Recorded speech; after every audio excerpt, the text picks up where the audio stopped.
Uh, Hello again, it's Peter here with another video, and this one's kinda different and relates really to what Steve was saying about using various available packaging as dust covers and things like that.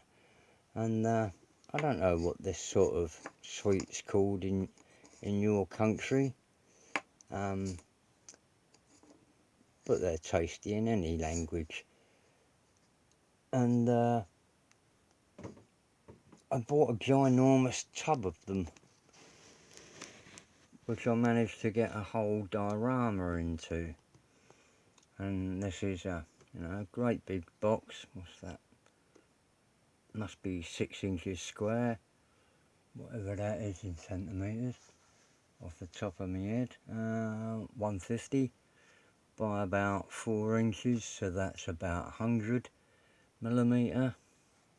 And in it I've got a totally different model that I've been working on over God knows how long, and it's sort of finished. This is a, God, the Germans will love me for this, German speakers. It's a Sonderkraftwagen mit 5 centimeter Panzerabwehr Cannon 38. God, what's 38? I'll skip that bit. Anyway, but it's a bit different because it's not, well, it is half a car. It's a half track, obviously. If I can zoom in on it a bit, because it's much smaller scale. It's 1/35th, and fits quite neatly into one of these here tubs. I really enjoy making models of different scales, and this one's got quite a bit of, I like the fiery background, quite a bit of detailing going on in it, with most of the racking and that replaced with strip styrene and aluminium foil and various strips. I don't know how well this is doing at focusing. I made the gun shields from aluminium. They're not etched brass, they're handcrafted by me, using the kit shields as a donor panel, a guide. I made it out of aluminium so that I could dent it up and bash it about a bit. It's got individual link and length tracks. If I zoom out again, if I work that bit, the other way, Peter Pillock. Link and length tracks and little details. Where's my pointer? There's a valve down there. This is a piece of kitchen sort of paper that I've PVA'd and painted into a camouflage pattern. Don't know whether I'm overdoing it on the brightness on that. Let's change that level a bit, make it slightly darker. With a load of added figures and that. Getting a lot of shade over there now.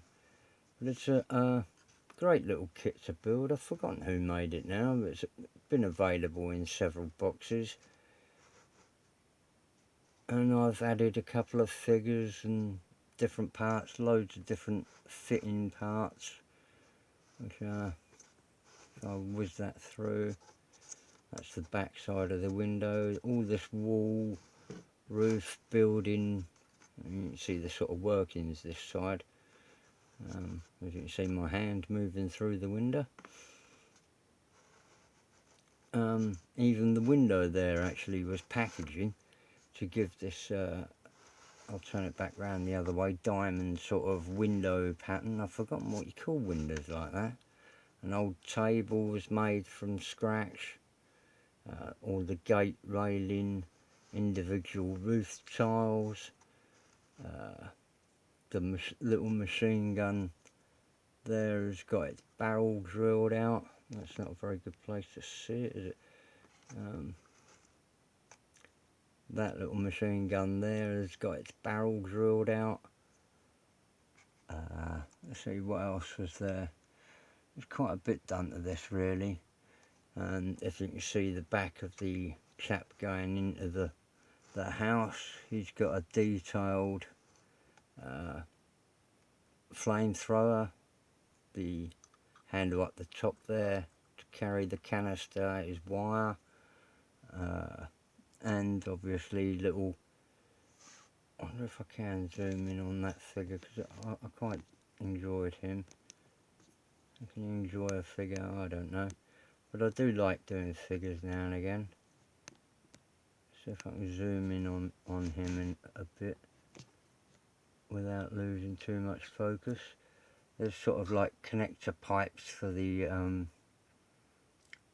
different gas, whatever that was, running all the way down to his trigger. There's a bucket down there with a wire handle.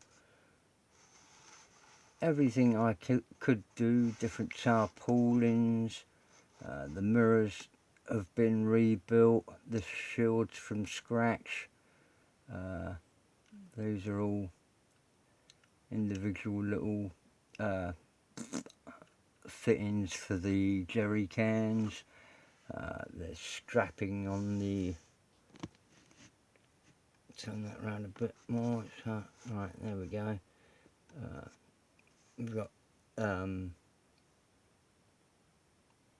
lost for words, yeah, strap on his rifle, various fittings like that.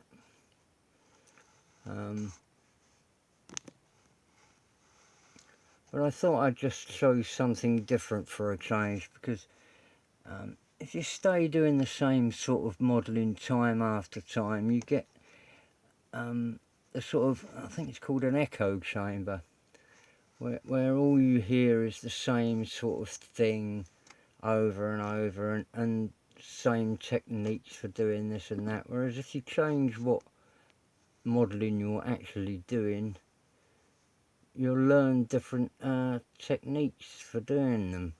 The scene is meant to be this chap who's in the truck is describing the punch, the sort of colossal power this gun actually had in the early war years. It was quite an advance in anti-tank weaponry, and the Germans still had access to things like tungsten and that, so that the shells were really powerful and could knock out nearly everything. There's wiring to everything going on it, and plumbing and all that. Let's see.